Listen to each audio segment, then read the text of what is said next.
ఉన్న బంగారాన్ని విడిపించి ఆ రోజు ఆన్లైన్ రేటుకే మేము కొంటాం. Sharma gold company. నమస్తే రమగారు. నమస్తే జయ. రమగారు, సంకటహర చతుర్థి దీని యొక్క విశిష్టత, ఆ రోజు అసలు మనము ఆచరించాల్సిన విధి విధానాలు, ప్రత్యేకమైన పూజలు అందరూ చేసుకోవచ్చా, ఏంటి రమగారు అసలు? ప్రతిసారి మాట్లాడదాం జయ. మనం ప్రతి సంవత్సరం వినాయక చవితి అప్పుడు ఇది చెప్తూ ఉంటాం. సంకటహర చతుర్థి అంటే నెలకి 2 చవితులు వస్తాయి.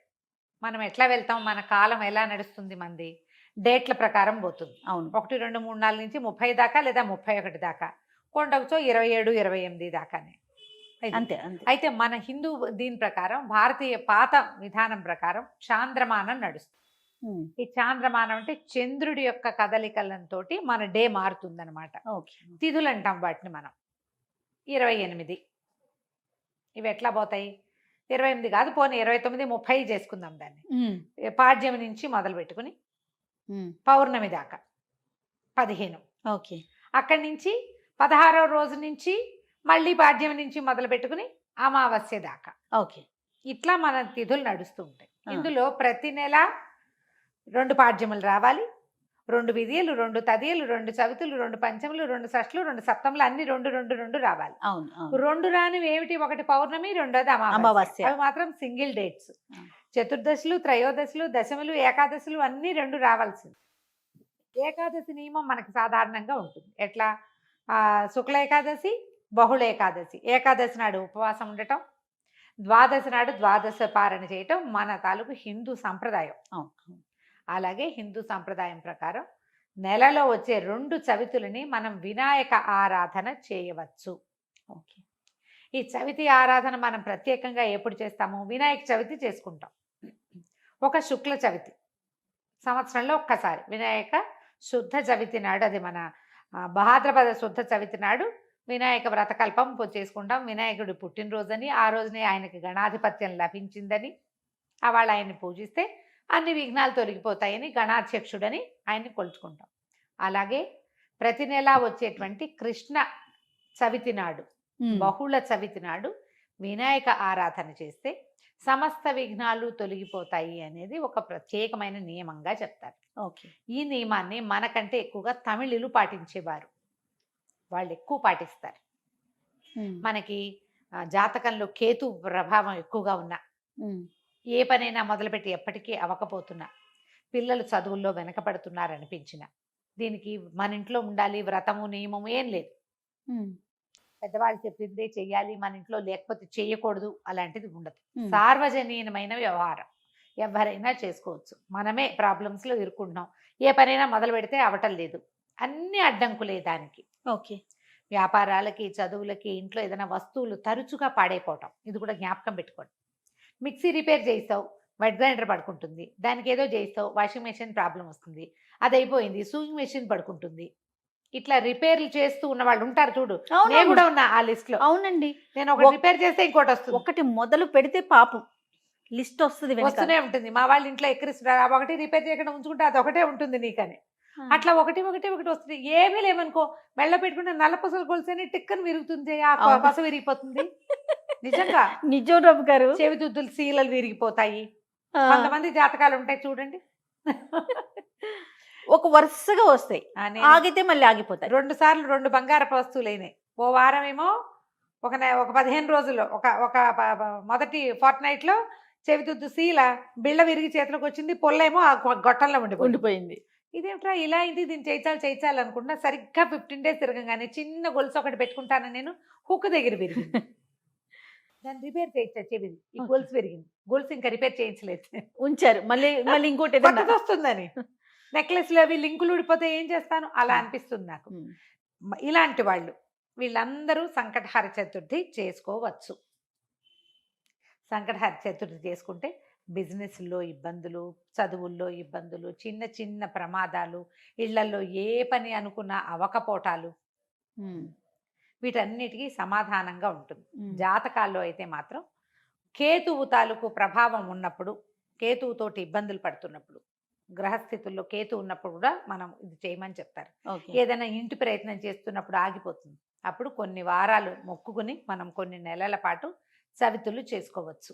ఈ చవితి చేసుకోవడానికి పెద్ద విశేషమైన చేత ఏమీ లేదు. సింపుల్ వినాయక పూజ. ఓకే. దీనికల్లా పగలు ఉపవాసం, చుక్కలు కనపడ్డాక భోజనం. ఆ చుక్కలు కనపడ్డాక ఉండ్రాళ్ళు కుడుములు చేసి బియ్యపు రవ్వతోటి చేస్తాం కదా. అవును. అవో మీ ఇళ్లలో ఎలాంటి అలవాట్లు ఉంటే పాలతాకలే పెడతాం వినాయకుడికి అని మీకు అలవాటు అనుకో, పాలతాకలు పెట్టండి, మన అలవాటు ప్రకారం పెట్టుకోవచ్చు. కుడుములో ఉండ్రాళ్ళు ఆయనకి నివేదన చేసి నమస్కారం చేసుకుని చంద్రుని చూసి అన్నం తినేసేయచ్చు. పగలు ఉపవాసం ఉండే సంకష్టి అంటారు. మహారాష్ట్రియన్స్, కన్నడిగులు బాగా చేస్తారే? బాగా ఎక్కువ ఉంటారు. మన వైపు తక్కువ, కానీ మన వైపు కూడా ఇప్పుడు కనపడుతున్నారు బాగా. నాకు కూడా అలవాటు ఉంది, నేను చేస్తాం. అంటే కమ్యూనిటీ వైజ్ గా చేస్తారా రమ్మగారు? అలా అట్లా ఏం ఉందా? ఉండదమ్మా, అలా ఏం ఉండదు. ఎవరైనా ఇది ఓ చేసుకుంటారు. పెద్ద పూజ హడావిడి ఏం లేదు కదా. అది ఏకాదశిలానే, ఏకాదశి లాగానే. కాకపోతే మనం వినాయకుడికి కొలుస్తాం. ఇది ఇప్పుడు. సంకటహార చతుర్థి. మనకి కష్టాలు ఇబ్బందులు ఉన్నప్పుడు రుణ విమోచన గణపతి స్తోత్రం అని ఒక ప్రత్యేక స్తోత్రం ఉంది. ప్రణమ్య శిరసాదేవం గౌరీపుత్రం వినాయకం, ఇలా స్టార్ట్ అవుతుంది. ఆ స్తోత్రం చదువుకోవచ్చు. అబ్బే అవేవి రావండి. సుముఖశ్రీగదంతస్య కపిలో గజకర్ణికః మనకు వచ్చు కదా, అంతే. ద్వాదశ నామాలు, అవి చదువుకోండి. వినాయకుడికి కొంచెం గరిక వాకిట్లో ఎక్కడైనా పెరళ్ళల్లో ఉన్న బాల్కనీ కుండీల్లో ఉంటే గరికని పెక్కండా ఉంచుతా నేను. అవి వినాయకుడికి పెట్టుకోవచ్చు అని చెప్పి, బుధవారం నాడు పెట్టచ్చులే అని. ఆ 2 గరిక పోచలు వినాయకుడికి సమర్పించడం, ఉండ్రాళ్ళు సమర్పించి నమస్కారం చేసుకోండి. ఇది చాలా మంచిది. మరి పసుపుతోటి వినాయకుడిని చెయ్యాలి అదేదో సిద్ధాంతంగా చెయ్యొద్దమ్మా. ఎంత సింపుల్గా అయినా చేసుకోవచ్చు. సాయంకాలం సమీపంలో ఉన్న ఏ దేవాలయంలోనే గణపతి చతుర్థులు చేస్తారు. అన్ని చోట్ల వినాయక ప్రతిష్ట ఉన్న ప్రతి చోట సంకటహర చతుర్థి పూజ చేస్తారు. వెళ్ళి గుళ్ళో పూజ చేయించుకోండి, హాయిగా ఇంటికి వచ్చి భోజనం చేయండి, అంతే. కుడుములు ఏమైనా ఉండి మీ గుళ్ళో వాళ్ళు ఒప్పుకుంటే, ఆ దేవాలయం పద్ధతిని బట్టి కదా, ఒప్పుకుంటే మీరే కుడుములు తీసుకెళ్ళి స్వామివారికి అక్కడ నివేదన చేసి అందరికీ ప్రసాదం పంచిపెట్టండి. వినాయకుడికి వచ్చిన బెల్లం ముక్క నివేదన పెట్టడం ఒక అలవాటుగా చేసుకోండి. మనకి ఇలాంటి సమస్యలు ఉంటే కనుక తప్పకుండా కొంచెం బెల్లం నివేదన పెట్టడం, వినాయకుడి కోసం ఒక దీపారాధన చేయటం, దీపం పెట్టుకోవటం, దీపం పెట్టగానే వినాయకుడికి సంబంధించిన శ్లోకం చదువుకోవటం, ఓ బెల్లం ముక్క ఖచ్చితంగా నువ్వు పళ్ళు పెట్టు, పాలు పెట్టు, అవి ఏమైనా పెట్టుకో, వినాయకుడికి బెల్లం ముక్క పెట్టాలి.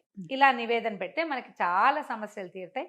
ఇప్పుడు నవంబర్ 1 వచ్చినట్టుంది, అవునండి, అంతేనా? అవును. ఆ ప్రతి నెల చూసుకోండి, క్యాలెండర్లో ఉంటుంది. మీరు ఈజీ మెథడ్ ఏంటి, క్యాలెండర్లో నోట్ చేసి పెట్టుకోండి. ఇందులో మళ్ళీ ఒక స్పెషల్ ఉంది. మంగళవారాలు గనక ఈ చతుర్థి వస్తే చాలా విశేషం. అంగారక చతుర్థి అంటారు దాన్ని. అది చాలా విశేషమైంది. అది ఎక్కువ సమస్యలు తీరుస్తుంది, ఇంకా ప్రాబ్లమ్స్ తీరుస్తుంది. దీనివల్ల బ్రహ్మాండం బద్దలైపోయి వారికి ఏదో వస్తుందని కాదు, కొన్ని జాతకపరమైన సమస్యలు తీరుతాయి. ఏ పనులు కానప్పుడు మనకు ఒక శాంతిగా ఉంటే మనం ఈ పని చికాకు చేస్తే తగ్గినా చాలు కదా చాలు. అమ్మగారు. చికాకు ఏదో తగ్గినా వచ్చి మీద పడక్కర్లేదు. జస్ట్ మనకు ఉన్న ఆ చికాకు, ఆ బాధ, మనసు శాంతిగా ఉంటే అదే చాలు. అదే చాలు, అంతకంటే ఆటోమేటిక్ గా సమస్యలు పరిష్కారం అవుతాయి. అవును, అలా చేసుకోవచ్చు. మంగళవారం చతుర్థి వచ్చిందనుకో ఇంకా కంఫర్టబుల్గా ఉంటుంది. ఒక 40 చేయొచ్చు, ఇవి 40 చేయొచ్చు, 21 చేయొచ్చు, 5 నేను 7 లెక్క పెట్టుకుని కూడా చేస్తా. ప్రతి నెల సంకటహర చతుర్థి నాడు పొద్దున్నే మా అక్కయ్య నేను ఒకళ్ళనొకళ్ళు గుర్తు చేసుకుంటాం ఇవాళ చతుర్థి అని. ఓకే, జ్ఞాపకం చేసుకుని మా ఇద్దరికి అలవాటు ఉంది. నాకు కొంచెం వినాయక ఇవి కూడా ఎక్కువ కదా, ఎక్కువ శ్లోకాలు చదువుకుంటాను. నేను చిన్నప్పుడు చదువుకున్న తొండమున ఏకదంతమును కూడా చదువుతారు రోజు నేను. నాకు అది అలవాటు.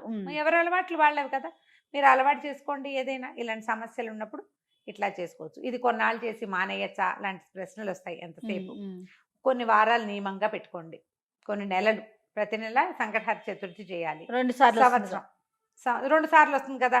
మీరు కృష్ణ చతుర్థి మామూలు చతుర్థి కూడా చేసుకోవచ్చు. లేదా నేను సంకష్టే చేస్తాను అంటే కనుక సంకష్టులు మాత్రమే చేసుకోవచ్చు, సంకటహర చతుర్థి మాత్రమే చేసుకోవచ్చు. ప్రతి నెల చేస్తే ఇప్పుడు సంవత్సరం చేద్దామని మొక్కున్నాం అనుకోండి, 12 అవుతాయి. ఒకవేళ మధ్యలో ఒక నెల పీరియడ్ వచ్చింది, ఆడవాళ్ళకి సమస్యలు వస్తాయి, ఇంకోసారి మళ్ళీ మొదలు పెట్టక్కర్లేదమ్మా, కంటిన్యూ చేసుకోవచ్చు. దీనికి మీరు ఈజీ మెథడ్ ఏంటంటే, ఇప్పుడు స్మార్ట్ ఫోన్లు వచ్చినాయి కాబట్టి స్మార్ట్ ఫోన్లో చూసుకుని పెట్టుకోండి డేట్లు.